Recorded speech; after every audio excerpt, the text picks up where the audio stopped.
So hello everyone, welcome back to the channel. Hope you all are well and enjoying the summer break. In this video I'll be showing you two drafts sent in by two more members of the Amigos. They'll be discussing their teams and their strategies for the start of the season. Meanwhile, if you have not subscribed to the channel already, do that and help me reach 600 subs sooner. So without further ado, let's just get started. Hello Zay, hello everyone, thank you for having me on your channel Zay, it's an absolute pleasure. Yeah, I look forward to talking to you about my first draft. I'll keep it short and sweet for everyone so I don't get bored. But yeah, first of all, I hope everyone's excited for the new season. I sure am, but I kept with just making one draft for now. I've not gone too crazy and made loads, and I kind of think people try and do that just because if you make 50, 60 drafts, you're always going to think, oh, I had that player, or your mind is going to be boggled about which players you should have in your final draft, which players it'll be difficult to make decisions. Definitely good to develop different strategies in terms of structure, formation, 2 premiums, 3 premiums, 1 premium, all stuff like that, but try not to make absolutely tons of draft. I think it will just make decisions harder at the final end. So yeah, this is my first draft. I haven't spent absolutely ages on it at all, but yeah, I run through it quickly, keep it nice and simple with the bench. So Dennis and Archer are just dud positions really. I don't expect any game time from them at all. Archer maybe could get a couple of minutes here and there, but unlikely. It was just cheap to allow me to put money in the rest of this team. And then Neco Williams, 4 million defender, sorry, not 4.5, 4 million defender. I think he'll be in pretty much everyone's team.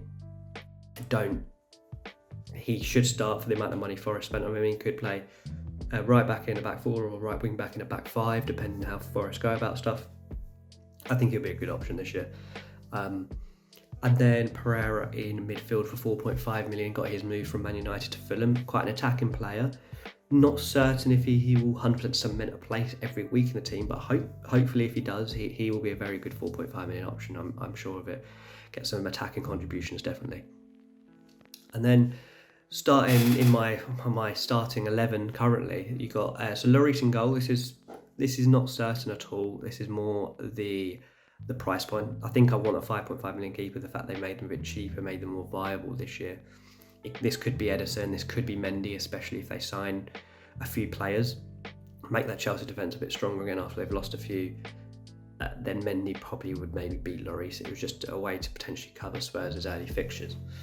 Then Trent, I don't really need to say much about Trent. I think they've underpriced him. I think he's very good value. They haven't changed him from last year. He was brilliant value last year, so there's no difference to me. I've gone Diaz just because with my budget I can't quite afford Cancelo. I just don't think... I do want Cancelo, but I'm happy with Diaz. I think he'll play most weeks. I think depending on what City do in the market, if they do sign a wing back, so Cucurella or something, I think we will see more rotation. I think he potentially played Cancelo more than he wanted last year due to limitations. So that's my personal opinion. I don't necessarily think might not happen depending who they sign and whatnot. But Diaz I'm keeping. Trippier I've gone for because, you know, I have to have a Newcastle player in my draft, and I think he's probably the best option. Wilson up there. I really wanted Wilson, but I think with the other options, he just didn't quite stand out quite as much as Jesus, for example. So yeah, Trippier, I think Newcastle will be solid defensively. Botman's come in, Pope's come in. We were good at the end of last season within defence. Trippier's on free kicks, he's on corners. He'll get attacking returns as well, as we saw when he was fit last year and he joined. Then Reece James at the back. Could be Chilwell, but it's Reece James, and honestly it could be Reece James and Chilwell if I don't want Diaz and I get Edison in goal, for example, just because if they play 5 at the back, sign some good centre-backs, Koulibaly and Ake's been talked about, then they could be really good again, and then the double wing-back position could be quite fruitful. Then in midfield, I've gone Salah. Salah, I don't want to bet against him. He normally starts the season well. Liverpool fixtures are really quite nice. Yeah, I just don't really want to bet against him this early in the season. Son, De Bruyne could do as well for slightly cheaper, but I want to keep Salah. As boring as it is, I think he's again, he's never failed to deliver. I know he didn't have the best form at back end of last season, but he's had a rest this summer, a little bit of a rest. So I think he's all good. Then Martinelli, I'm not 100% sure on Martinelli. I'll be keeping an eye on pre-season if he is starting that left wing position a lot, because if he does, he's very good value for that 6 million. But I do fear a little bit of rotation with Smith Rowe. Potentially Jesus could even go out on that left. There's a lot of rotation potential. So yeah, I'm keeping an eye on that. If not, Neto's an option, although I'm not entirely fond of that either. And then I've got Diaz, Liverpool. I think the arguments are there that Robbo for 1 million cheaper will score more points, but I'm happy with Diaz to attack the fixtures from an attacking perspective. And I also think the options. I think Diaz is better than the option that, for example, what you replace Robbo with, I'm happier with than what I would replace Diaz with. I think the 8 million price point is quite helpful. Allows you to jump on and off players quite easily.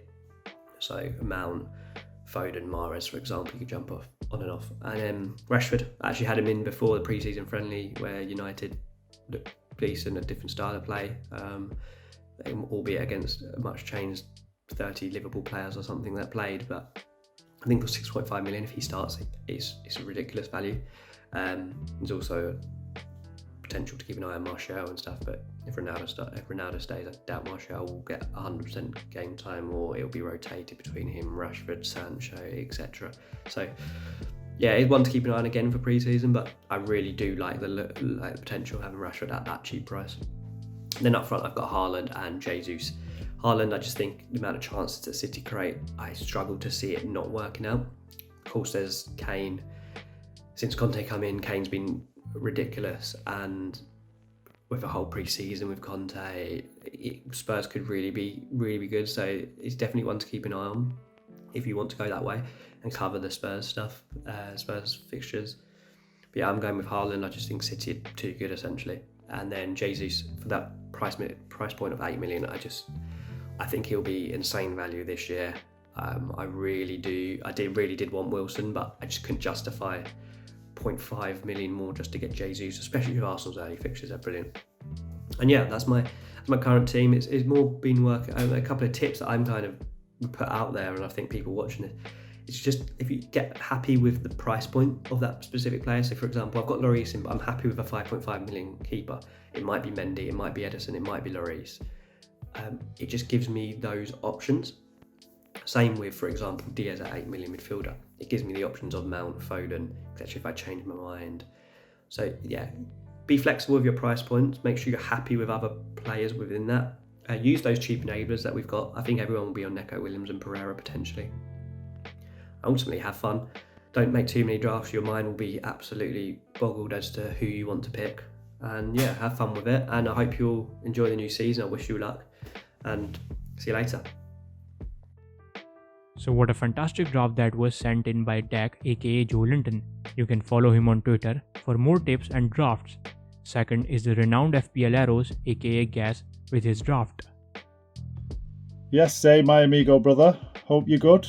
Hope everyone's doing well and are enjoying the launch of FPL. My name's Gaz, aka FPL Arrows. I'm sure you have all heard of me, or you've been on one of my shout outs.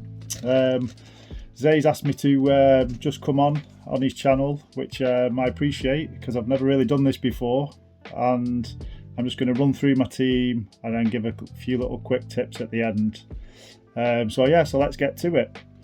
So first up, I went with Edison in net. City keep loads of clean sheets. I would expect him to start most games. It's a bit obvious pick. I've gone for Cancelo. Basically the same reasons, and obviously his attacking returns. Then in defence, I've gone for Trent, which needs no explanation again. He's very similar to Cancelo, clean sheets and attacking returns.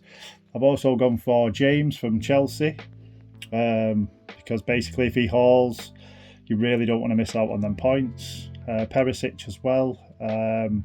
Hopefully do well under Conte. He loves his wing backs, but just a bit sure in case, because obviously he likes to rotate them a lot, so we'll keep an eye on that one. And then Tomiyasu from Arsenal, because they've got great fixtures. Then in midfield, I have gone for Neto, really cheap. Wolves have got some great games to start with, so it's sort of like a no-brainer. Hopefully okay and fully fit and doesn't get injured.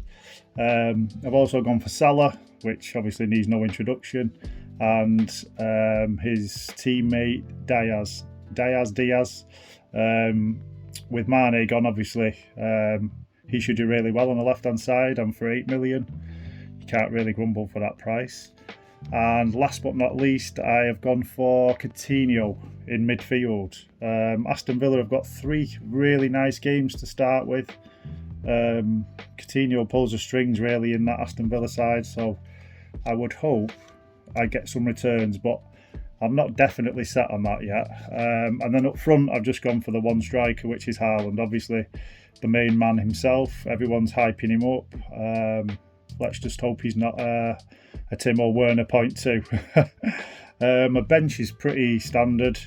I've gone for Areola, the new West Ham goalkeeper. And I've also gone for Undav, is it? I think he's called, from Brighton. He did really well in his previous league. And then basically a couple of bench fodders. I'll probably change my team about 1,000 times though, so hopefully, fingers crossed, it all goes well. And then basically my strategy is like, I'm an eye test kind of a guy, so I'll watch as many games as possible. That's pretty much what I'll be doing. Obviously, if I see any standout players, I'll try and jump on them early. And yeah, I mean, just have fun, enjoy yourself, try not to take things too seriously. And yeah, fingers crossed we all have great seasons. So yeah, best of luck to everyone. Thanks for having me on, Zay, and I'll chat to you soon. So these were the 2 fantastic drafts I wanted to share with you all. Next week I'll be back with 2 more amazing drafts in the last video of this series. Meanwhile, take care and enjoy the summer break. Thank you all for watching.